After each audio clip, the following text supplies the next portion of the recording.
So yeah, Black Girl Sunscreen has developed so many relationships over the years, not just year, but over the years, both. And when we launched in Target, we were the first Black-owned sunscreen to be in the aisles. And shortly after, we saw so many firsts.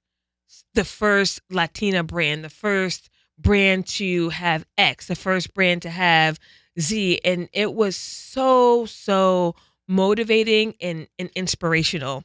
The person that we're going to be talking to today, she is the first to actually kind of normalize what she's going to be talking about in retail. It's amazing. It's I feel like when I was growing up, the topic was taboo. Yeah. We were not allowed to have these type of conversations, and I'm not revealing what the conversation is yet, but we were not allowed to have these conversations. And I'll give you a little hint though. It was always for grown people. Did you feel that way? Yeah, I did. Did you ever hear like your parents moan? No, thank God. Oh my gosh. So I am letting you in on what this woman is going to be talking about. So I don't think that's what's happening over at Black Girl Sunscreen, but what's happening at Black Girl Sunscreen, Francis? Okay, so y'all, I'm taking Shontay's words. So y'all. No, ma'am. No, ma'am. No, ma'am. No, ma'am. One of our products that I feel doesn't get enough shine, Make It Hybrid SPF 50. Our hybrid formulated sunscreen, providing a combination of chemical and physical sunscreen. She's a bit like me. Doesn't like to be made a fuss over, but knocks it out of the park every single time. Love the line. Providing a light yet lovely scent of lavender, Make It Hybrid is infused with our signature ingredients of aloe, avocado, and shea butter. She's guaranteed to leave you moisturized and protected from the sun's rays. And yes, we know it's wintertime, blah, blah, blah. The sun's still out.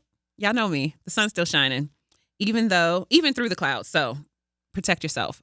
Visit our website, get your favorite, or go to your favorite retailer and get you some.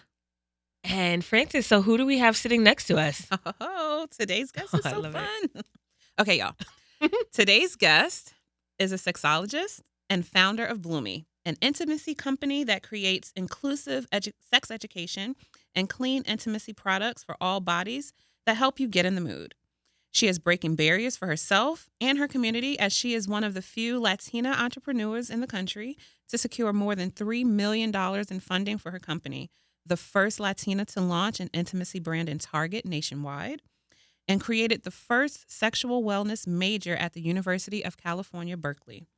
She is also a recognized national sexual wellness and intimacy expert and frequently contributes to the country's largest media outlets.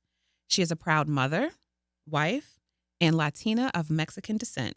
She currently resides in Oakland, California, and when she's not leading her company, you can find her in nature, spending time with her family, painting, and salsa dancing. Please welcome Rebecca Alvarez. Hey now. Thank you. We're going to give you some applause there, okay? Because we're really excited to have you after we had to, move some schedules around. Yes, I'm excited to be here. Yes, I know, we made it work. That's the life of an entrepreneur, right? 100%. Where are you originally from? So I'm from the Bay Area. Mhm. My parents are from Mexico. My dad's from the capital. My mom's from Durango, if you guys know Mexico. But it's been so nice being in the Bay because it's diverse and earthy and all the things that I love. I tried leaving and I always go back. Where'd you go? I went to San Diego, which is still California vibes. Yeah. I thought I was going to move to LA in college. So I was like always open to moving, but I'm such a California kid now. Yeah. Let's talk about college. Is it true that you created your own major? I did. So what happened is I actually went to UC San Diego for my first year. Mhm. It's non-traditional. I ended up transferring to Cal as a second year. And when I did that, I noticed this pattern where I kept taking all the sexual wellness courses. There were so many. They were so good. They were about like anything you can think of, the biology of it, the history of it, the science of arousal. Like there were so many fun classes, but I was like, what am I going to do with this? Because it doesn't all qualify for biology or psychology. So I ended up working with this special department where you can make a major. and I ended up creating one that way. Mm. Okay, so kudos to you, congratulations to you, for having a passion and then literally implementing it and seeing it through. Because I don't know anyone that has created their own um, major. I didn't even know Like, that was a thing. I didn't either. Yeah. It was like junior year, and I was like, dang, I need to declare. And I keep taking these classes. I felt like part of me was getting sidetracked, but it didn't feel like I was getting sidetracked. I'm like, this is important. That was so good. I want to take another class. Yeah. So yeah, there's some schools actually you can do it usually through interdisciplinary studies where you can create if you can get approval from departments. So, were you interested? We're allowed to say sex, right? I think so. Okay. Were you interested in this topic pre-college? So my experience with sex education has always made me very interested in why people were not talking about it. Mhm. So we I just mean, you saw it was hard for me to say, yeah, right? Just now. and you can say intimacy. You know what's Yeah, funny? I love intimacy. I actually Yeah. think like if we stopped calling it sex education and called it intimacy education, I think we would make more progress. It would But be more and- receptive. Yes, and then people wouldn't freak out when we say we're going to do sex ed with middle school. They would, there's this assumption that you're going to talk about all things sex, which is not accurate. You're going to talk about age appropriate education, and you're going to talk about intimacy and body safety, and there's so many topics that you just expand as you get older. Um, but for me, growing up Latino, it's not common to talk about sex at all. It's very hush hush, and it is in a lot of cultures, I'll say. But then on top of that, I feel like high school was interesting. I was so grateful to be there. I was like at a school on a scholarship, but it was abstinence only education. And so for me, Abstinence only, you said? yes, in the Oh. Bay. Oh, okay. So for me, that left an imprint. Like I remember getting in ninth grade our abstinence contract to sign in health class. So you had to Okay. participate in abstinence. So they gave you a contract that they wanted you to consider signing and being a part of. Okay. And I just So you didn't have to sign it. no, you didn't have to sign it, but I was like, oh man, because it was religious and I grew up Catholic. I'm not religious anymore, but I grew up Catholic and the school was Catholic. And so it's just, there's a religious layer on top of it, Mhm. right? Like the purity, virginity concepts. And so it just stuck with me. And I was like, why is this so like one sided? It's so like fear based. And we're not talking about pleasure. And I didn't really know anything about the clitoris at the time. So it was just for me something that it was like a note to myself, like come back to this because they're not talking about a lot of stuff and it feels really scary in this class. Mm-hmm. So for me, when I got to college and I was like, what do you mean this is a sex positive campus? Like what in the world? It was healing, it was inspiring, and I totally pivoted like what I saw myself doing. What does sex positive mean?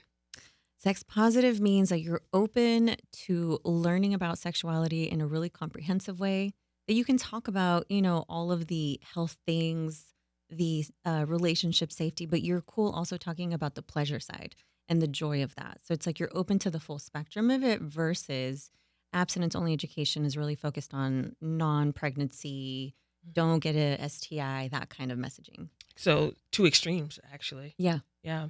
Okay. So tell us about Bloomi. Bloomi is a company that I founded to really try to change and normalize intimacy. It is an intimacy company rooted in being inclusive, clean, and sustainable.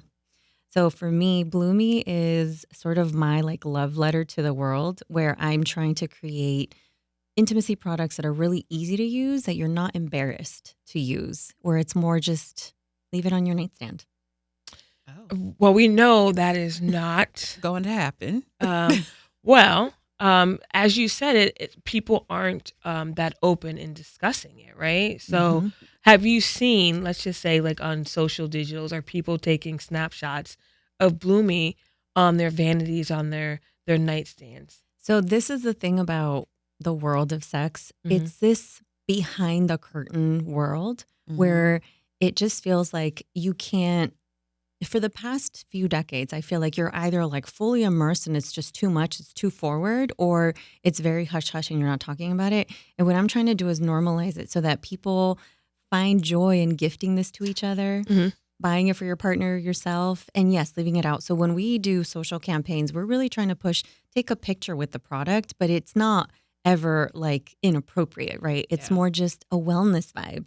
Or take a picture of your nightstand. Or we just did this thing. It's like shower tours. Show us what your shower looks like, so to help you get in the mood. Are Bloomi products in there? So yes, and yes, because I'm a big shower person. It's a great way to jumpstart intimacy, and so By taking a shower together, or individual, or just being clean? Sorry, I just need to. Or with So Bloomi many products. so many things, Okay, so many. yeah. So I would say the highlights here are taking a shower for yourself and like having a good lube and toy there. Like that's a great start. But also inviting your partner from time to time to also enjoy time together.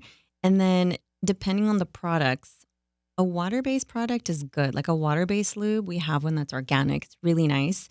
But the oil-based ones won't come off as easily in water. So you want to have oil products in the shower too. Mm-hmm. So you're telling us that Bloomi products are waterproof? Yes. So all of our toys are waterproof. Did you bring us some? I'm going to mail them because I can't carry enough bags for everybody. No, I normally do, but I was like, I can't just bring one for Shontay. I have to bring one for everybody. So I'm going to mail you guys boxes. Oh, that's All so of sweet. the products are waterproof. And then a lot of people like using the lubes or the arousal products with them. So, okay, I'm kind of jumping ahead a little bit, but I remember walking down the aisle of Target one day, and I literally stopped in my tracks as kind of like that kind of thing. And I took my head back. What's in Target? You're store-wide? What is it? Nationwide. Nationwide. Yeah. Yeah. Nationwide, yes. We were the first toy brand to launch in Target. It was kind of a scandal. There were a lot of people who were like, "Why is Target allowing this?" You guys, Outrage. you've seen Yeah. like when this happens at Target, right? Yeah. And there were a lot of people saying this is not allowed. This is a family-friendly store. I'm like, yeah, I'm trying to make this more mainstream wellness Yeah. vibe. But it was definitely there was a lot of eyes on us when we launched, for sure. Mm-hmm. And we do have our top sellers, which are the toys and the lubricants. How does it feel to be the first Latina in Target with this product? For me, it was major. It was major. So when I started Bloomi, we were a different model. We were a marketplace, and we curated other brands that I would recommend. So I'm a sexologist, and I was doing tons of coaching and workshops, and people would ask me, like, send me the products that you talked about. So instead of sending them, 15 different links, I just started selling them all together. Okay. And then when we launched our own product, I was like, okay, that's game changing. The margins are way better. The reception to it is like on a different level. So for us, when we launched the brand, we launched in Target at the same time. It was exciting and scary. But then for me, I thought it would be really cool to try to really push this normalizing concept. So I brought my whole family on launch day. And we're talking about the intimacy aisle, right? My kids, my husband, my parents, my best friend. It was a family celebration. And that's where I think people were either like, wait, what? Or, okay, that's kind of cool. So it's really a little bit groundbreaking, I'll say. Yeah, that was actually my next question. Your family's reaction just to the company itself, and Yeah. then your launch in Target. So how did that conversation, just the company itself, just Bloomi? Like, hey fam, yeah, I'm going to do these intimacy products and I'm going to sell them. I'll say I feel like my parents have over time, even seeing me grow up, I kind of just do what I want. And they've worked with me with my little rebellious spirit. So they know this about me. And when I'm set on something, I get this fire lit under me. Like I want to do this thing. So I feel like they've been supportive. But then, of course, yes, like in college, they're like, are you sure? Yeah. I'm like, I'm sure this is so helpful. We're going to do a lot with this degree. So I feel like they were really supportive. And when I told them I want you guys to come with me on launch day, my parents, they were actually a little bit annoyed that I didn't tell them that there were going to be like cameras and we were going to take pictures. I was like, no, I just wanted us to be regular. Yeah. I just wanted it to be like a regular thing. I didn't want anybody to dress up to go to Target. So it was good. It was good. And there's a moment with me and my dad that a lot of people saw because they kept going viral. It was like, you know that feeling like when you're on the verge of tears Yeah. and somebody you love asks you, "Are you okay?" Or they reach out to give you a hug. Oh my God, it just came out. So here we are crying in front of some lubes and toys, you know? But it was authentic. It was just like a moment. So, in the realm of intimacy products, there's in-home parties. Did you ever consider doing Bloomi that way? Or were you set on the model that you created? Great question. So we do our modern take of it. So you're talking about like the Tupperware parties? Yeah. I don't even know why they call it that. Does any? I like, mean, I've Googled why they call it Tupperware. It's like, I don't know. It's a weird word. well, you mean the intimacy parties? No, Oh, yeah. actual Tupperware. No, so intimacy parties, like there used to be called Tupperware parties. Oh, I didn't know that. Yeah. Okay. So I've seen a lot of different like theories about why they're called that. But for us, we do these experiences called Intimate Talk. Mhm. And they are so magical. I am trying my best to scale these, but it's essentially like me leading a sexology masterclass with a group of people.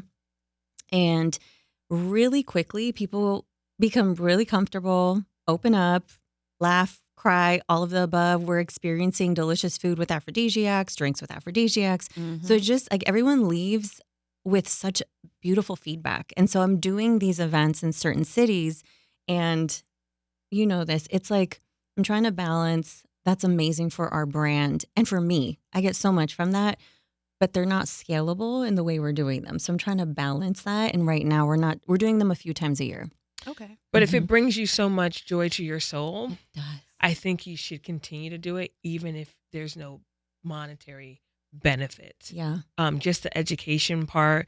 And then I think when people get in groups where they're allowed to just be themselves, speak, and then speak, it's liberating. So you may be giving more value than you think, and it's not all about money. Right. Mhm. So I heard you, and let's go back to the whole Target experience for a second, because I know all too well that sometimes selling, a product or even an idea to a buyer could be slightly challenging. Were there any hurdles, or do you feel like you had to convince your buyer, or was it an automatic like, yes, this is going to be something new, and we want you?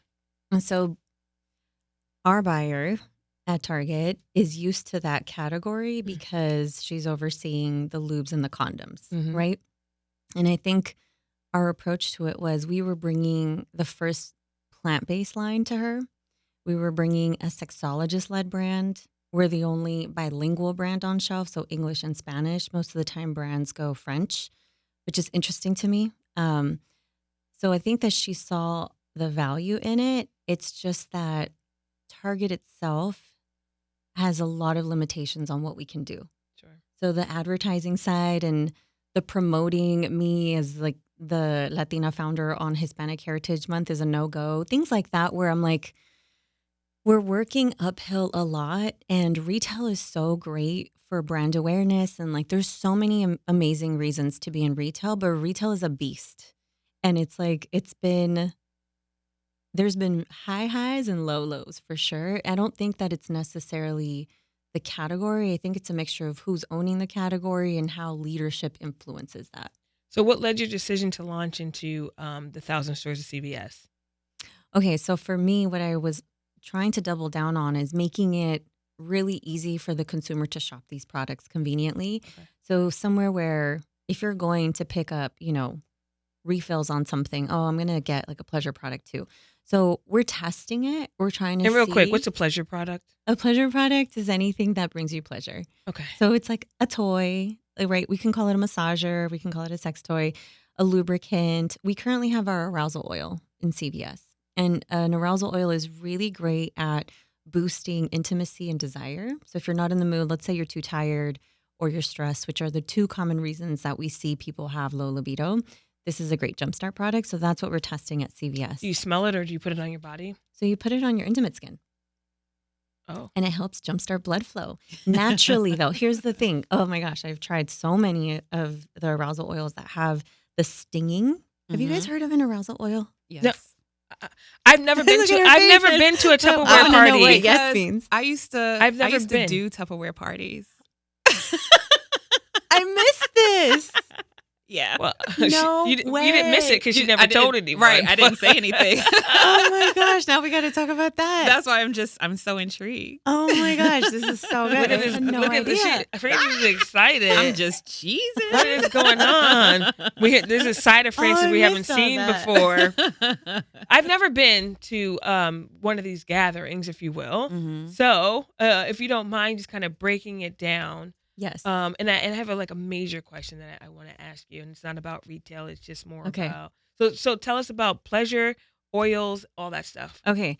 So I think the number one sexual complaint, let me start there. The biggest challenge we as a community here in the US deal with is low desire. Men and women. Men and women across ethnic backgrounds, across age spans. And there's a lot of reasons, but I think the main reason is because life is usually very fast paced here Mhm. and there's high stress and we're probably not sleeping that great. So it's like all these things are like lowering your libido. So this is where my focus area was for my master's. And what I found is that even though there's so many solutions for men, there's not a lot of solutions for women. So we created the first arousal oil that was plant-based and has basically the power to jumpstart your intimate experience. And it's just a lot of really beautiful oils with botanical aphrodisiacs. It naturally helps jumpstart blood flow, which then helps with vaginal wetness and secretion. So it's kind of an order of how the body gets aroused. Is this too much? No, I love it. I love it. They're saying no. So that's what in a pleasure oil or a sex oil or an arousal oil, that's what they're for. And the Tupperware party. So what happens at these events? They're all so different. Okay. Okay, I've gone to a lot of different events. Even for grad school, people think that this is, I don't know, interesting, maybe a bit too much. But there was one class that was field studies. If you can imagine what a field study in human sexuality would be like, we went to all these different events Mhm. and experienced like what people are drawn to and like the different kinks and like what everyone's into. But you can have a like Tupperware party where you basically just come here as a sex educator, talk about intimacy and talk about how to use different products and you buy what you want. Mhm. It's like a fun sales night, right? The way that we've been doing our intimate talk experiences is usually over dinner, but you don't have to be eating. The reason I like people to sit down is because it grounds them a little bit more, Mhm. which is like safety 101. And then from there, have really great drinks with aphrodisiacs, have really good food with aphrodisiacs. Everyone's getting relaxed as we're talking. We do icebreakers. And what are some good aphrodisiacs? Oh, so many. So in the drinks, these can be alcoholic or non-alcoholic. But if you're putting cinnamon, damiana, we actually mimic a lot of the ingredients that are in our products. Okay. If you're drinking those, passion fruit, that'll get you going. But then also there's other things that people don't really know, like asparagus, Really? I didn't know that. lobster, and shellfish. Well, Yeah. people know oysters, but Yeah. they usually don't know shellfish. There's a few fruits that are really good. So we try to sprinkle it in throughout the different Truffles, right? Pineapple. Yes. Yeah. And there's so many fruits. Is that an aphrodisiac or that just makes it like sweet? Rebecca, feel can you like- clarify, please? You understand the question, the right? myth? Yeah. Yes. Okay. So from the literature reviews that I have done and personal experience, it's true. Because the same way that if you drink a lot of coffee and you eat really salty foods and you eat a lot of meat, you can also have a lot of acidity in your secretions. So I thought the asparagus brought that Me to too. the secretion. Yeah. The asparagus is more about like the minerals that allow you to have blood flow, like dilate. What are some other daily foods Really? that we could That's eat interesting. to Okay, so- sweeten us up? If you sweeten pineapples, it is true. I don't want everyone to go drink pineapple juice every day, though. It's like a balance. What else? I feel like if there's anybody that's looking for like a good boost, like specifically for sexual wellness, maca root is amazing. I've heard that. Maca root, yeah. But And you can- got to be careful Why do you have to be careful? because I heard pregnancy comes very quickly with the maca root. It's good for fertility, but it's Yeah. also it's good for like hormonal balance, but it's Mhm. really good for desire. Okay. Noted. Yeah, I mean, it's the balance of it all, right? Yeah. Okay. So before we go into our game, Yes. What was your big question? I'm going to ask you right now. It's not that big, actually. So before you sat down, you said that you were a Cancer. So that Mhm. leads me to believe that you were into horoscopes. Yes. Okay, so you know all of them? I know a lot of them. I'm very like rooted in my own and my kids. Okay. I would love for you to tell us, as a sexologist, Mm-hmm. what do our signs say about each of us? So Francis is actually a Cancer, so Mm-hmm. that should be easy for you. And Yes. I'm a Libra. Yes, I knew you were a Libra. Okay. All right, let's start So with Cancer. the thing to know about Cancers, we really need emotional safety. And we might not say it that way, but if you can set the foundation where you're doing little things throughout the day for someone, like if somebody's sending you a nice message, they show up with maybe like, I don't know, no, it doesn't have to be flowers, but they're showing you love like throughout the day and send you like a little message like I'm excited to see you. That goes a long way because it starts to like prime us to be ready to see someone we like and enjoy. So dating for a Cancer can be really fun when you find somebody that you are sexually compatible with because that anticipation and that emotional safety builds. But how do you know you're compatible if you haven't had it? How do you know you're compatible with another person if you haven't had sex? Yeah. Oh, there's so much other things. No, but you said sexually compatible. Oh, Yeah. well, how about just like physically drawn to? Okay. But sexual compatibility is a whole other thing. I think you can be sexually compatible with anybody, but it's really about like what you're craving at that phase of your life and how that relationship brings it out. Okay. Yes, ma'am. Okay. So for Libra, what is that your sun sign? I actually don't know because I don't know like what time I was born. Okay. And all that stuff. Okay. Mhm. So what I would say is, and let me just ask this too. Do you feel like, are you an extrovert or introvert? I'm going to guess. I'm both. You're both. I have to be both. Okay. Yep. So I feel like for you, one of the things that you could really like be drawn to is somebody that has a lot of great sexual energy, but doesn't give that to everybody. So it's like, I know you have that potential. Like I can feel the sexual energy, but you don't want them to necessarily be sharing, sprinkling that around. And not for the streets then. At all. So it's like you need to know that it can be a great experience. Like you almost just want like these indicators, but you don't want to be sharing and one of. You just need to make sure that this person is going to be a highly like great match for you, like a power couple. Mm-hmm. Like that's I think what you would be drawn to. Okay. You're equal, but like multifaceted. They can like go into emotional land. They can go into like just being physical and charming land. Okay. Thank you for that. And my last question is, us being women here, there are times in our lives where desire is low, high, going into, the stage of menopause. What recommendations, would you give someone that's experiencing this? And is there anything that Bloomi, is there any way that Bloomi can help?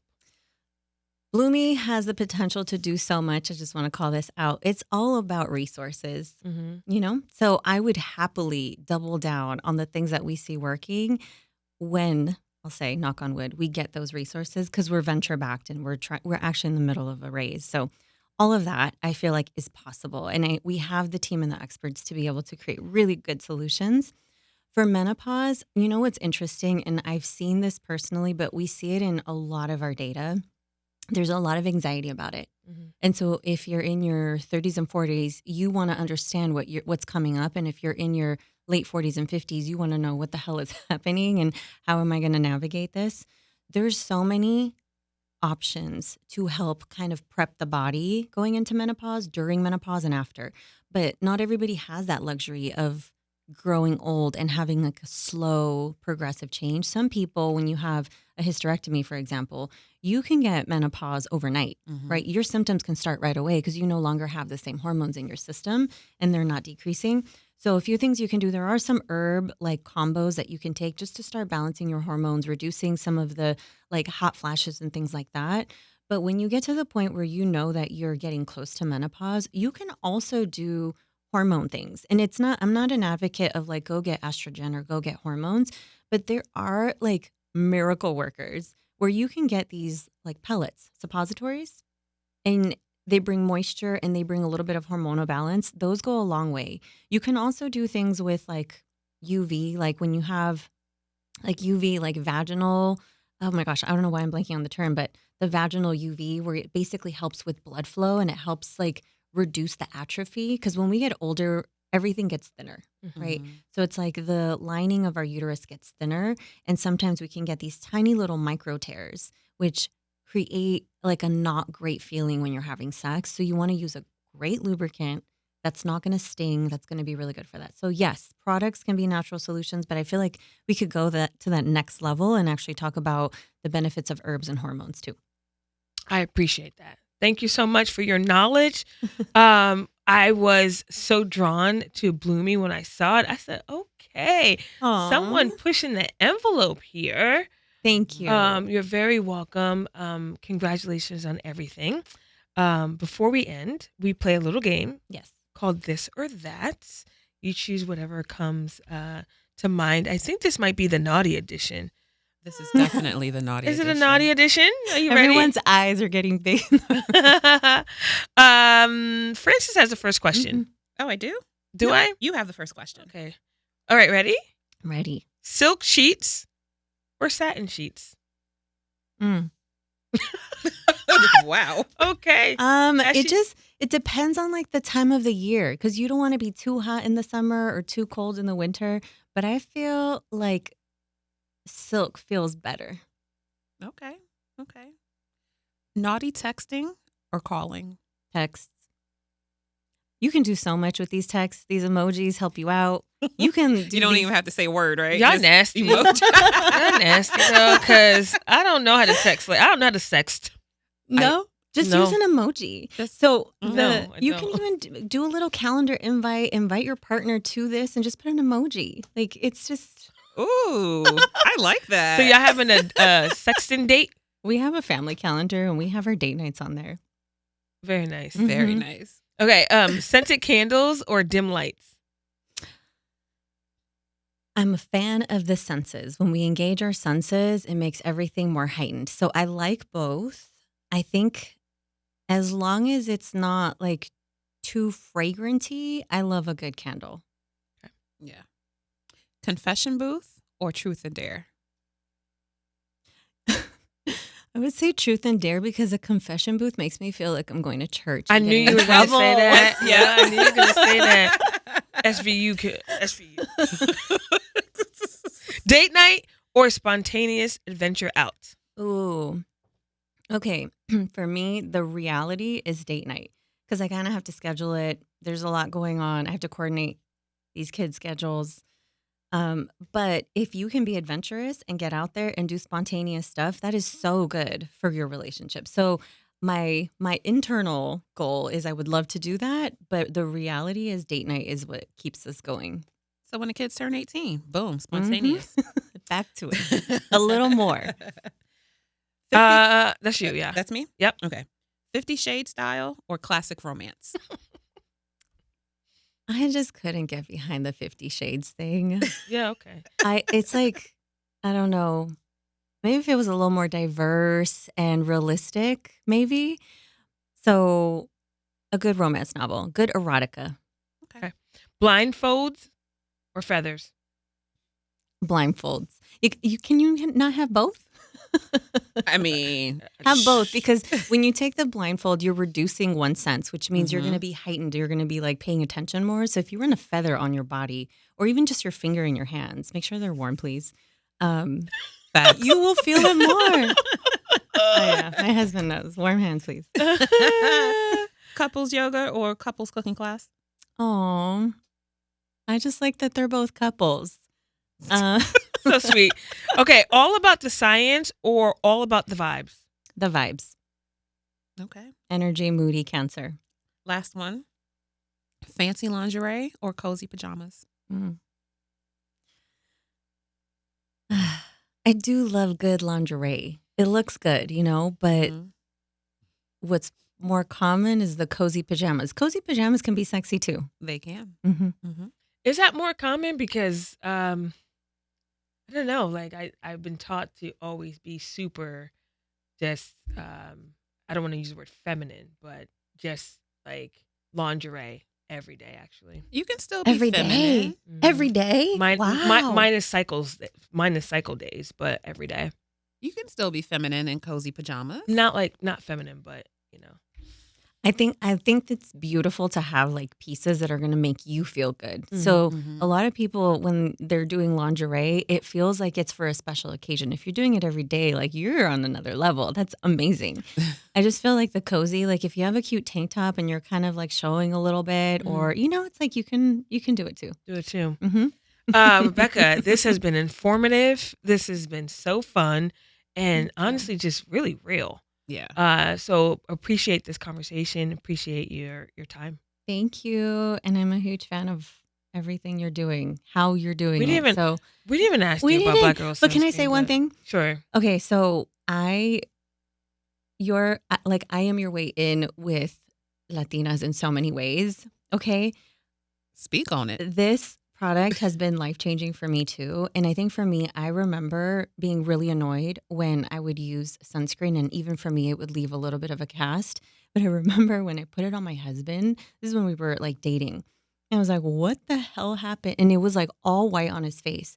And then Black Girl Sunscreen or sunscreen? another one. Okay. Sorry, other. I'm gonna get to you. And then I had kids. I have 2 girls, so they're mixed, right? They're multicultural. They're Latina and Black, and their skin is a little bit more melanin than mine. And I just remember when I put the sunscreen on them, I was like, "Oh my God, this is like actually not okay." And it was I was very upset about it. Sure. And then I go to Target and I saw your product and I was like, hell yeah, let me try this. I tried it like on the spot there. I don't know if I was supposed to. And I was like, and I bought I mean, as 5 you know, of them. being in business, you I got the bought- charge back, but okay. no. I got Did you buy that I was gonna too? buy it. I'm the kind of person like I will open the water bottle as I'm shopping because I'm gonna buy it. Yeah, like I'm yeah, gonna buy yeah. it. But I bought 5. There were 5. I bought them all. Oh, And anytime that I'm talking with friends, I'm like, have you tried Black Girl Sunscreen? Uh-huh. And a lot of Latinas, I'll feel like they're like, yeah, I've heard about it. I'm like, no, you have to know about it because it's like game changing for melanin, period. I appreciate you saying that. You have to know about it. Can Snaps on sunscreen that. arouse you? How can we get it? How can we collab? Yeah. Like a good vacation thing. Yeah. Yeah, like people they love vacation intimacy, and we want to make sure that they have like really good products when they're going to How do we experience do that. that? Yeah, let's do that. Okay. Okay. Y'all heard Anyone it listening, here don't be first. trying to snatch it up. This Right. is between Rebecca, Shontay, Bloomi, and Live Black Girl marketing. Sunscreen. We got the 2 B's, I love it. double B's. Double I love B's. it. And you're listening to Shamelessly Shontay. Get some black girl sunscreen. You don't gotta dodge them sunbeams. Just put on your black girl sunscreen. Ay, black don't crack a dozen. Black people get sunburned too.